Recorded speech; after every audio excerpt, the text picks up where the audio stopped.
प्यारे बच्चों, सुप्रभात। आज हम करेंगे कविताओं के प्रश्नों का पार्ट नंबर 3।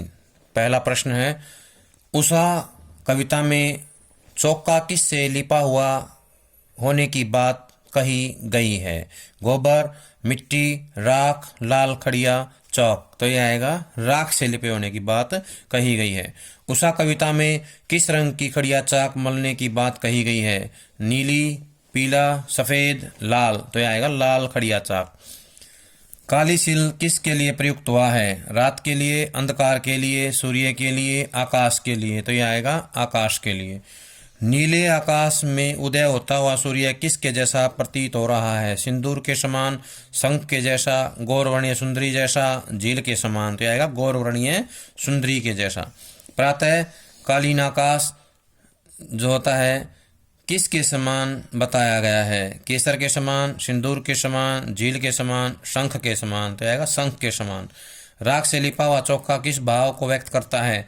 परंपरा, पुरातनता, पवित्रता, आस्था। तो इसका आएगा पवित्रता को व्यक्त करता है। अगला, लाल खड़िया चाक मल दियो किसी ने स्लेट पर में स्लेट क्या है? ये जो लाइन है ना, लाल खड़िया चाक मल दियो किसी ने स्लेट पर, स्लेट पर में स्लेट क्या है? सूर्य, तारे, आकाश, धरती। तो इसका आएगा आकाश।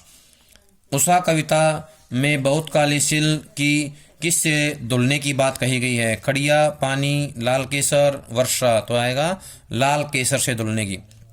राख से लिपा हुआ चौका गीला पड़ा होने से क्या अभिप्राय है? वातावरण में नमी, वर्षा होना, भारी पानी भरा होना, रात शेष रहना। तो इसका आएगा वातावरण में नमी, वातावरण में नमी। लाल केसर से धुली सिल किसे कहा गया है? आकाश को, तारे को, धरती को, सूर्य को। तो यह आएगा आकाश को। उषा का दिन में क्या समय होता है? प्रभात, संध्या, मध्याह्न, रात्रि। तो इसका आएगा प्रभात। कवि ने जीर्ण बाहु किसे कहा है? रोगी को, वृद्ध को, कृषक को, हनुमान को। यहाँ आएगा कृषक को कहा है। अगला प्रश्न है, बादल राग कविता नामिका के कितने खंडों में प्रकाशित है? 6, 7, 8, 10। तो इसका आएगा 6 खंडों में। सुख किस के समान चंचल और अस्थिर होता है? बादल, हवा, बिजली, मन। तो इसका आएगा मन के समान। मानव जीवन में किस छाया का आवागमन चलता रहता है? सुख दुख की, शांति अशांति, स्थिर अस्थिर की, गतिहीन गतिशील। तो इसका आएगा सुख दुख की छाया। सुख दुख की छाया जो है आती जाती रहती है। बादल किसका प्रतीक है? खुशहाली का, हरियाली का, प्रसन्नता का, क्रांति का। तो यहाँ आएगा क्रांति। रोग शोक में किसका सुकुमार शरीर हंसता है? यौवन, शैशव, धनी, कृषक। तो इसका आएगा शैशव। शैशव का जो सुकुमार शरीर है वो हंसता रहता है। बादला कविता में कवि ने सुख को कैसा बताया है? चेतन, जड़, स्थायी, अस्थायी। तो आएगा अस्थायी। बादलों को अधीर होकर कौन बुलाता है? बालक, वृक्ष, कृषक, पूंजीपति। तो आएगा कृषक बुलाता है। कृषक जो है अधीर होके बुलाता है। ऊंची ऊंची अट्टालिकाओं को कवि ने क्या कहा है? सुख का निवास, आतंक भवन, क्रोध का निवास, निर्दयता का निवास। तो यह आएगा आतंक भवन कहा है। क्रांति का सबसे अधिक लाभ किस वर्ग को मिलता है?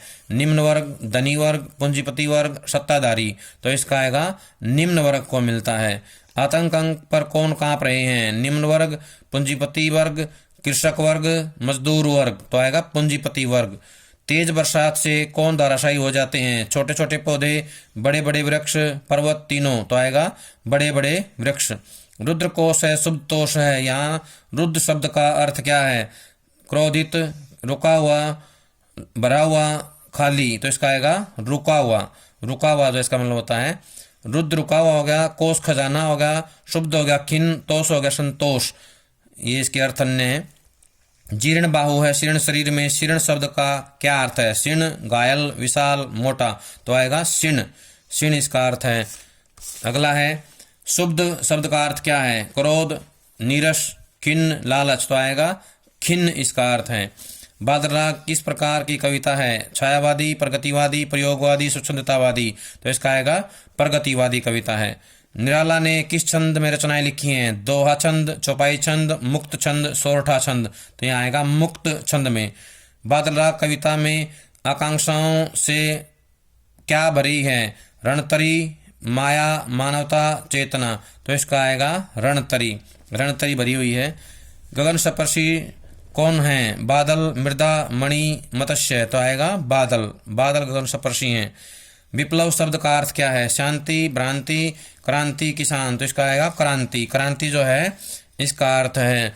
प्यारे बच्चों, ये थी हमारा पार्ट 1 की वीडियो। इससे अगली वीडियो आएगी जिसमें कविताओं के क्वेश्चन होंगे और सभी उसको ध्यान से सुनेंगे और याद करेंगे। धन्यवाद।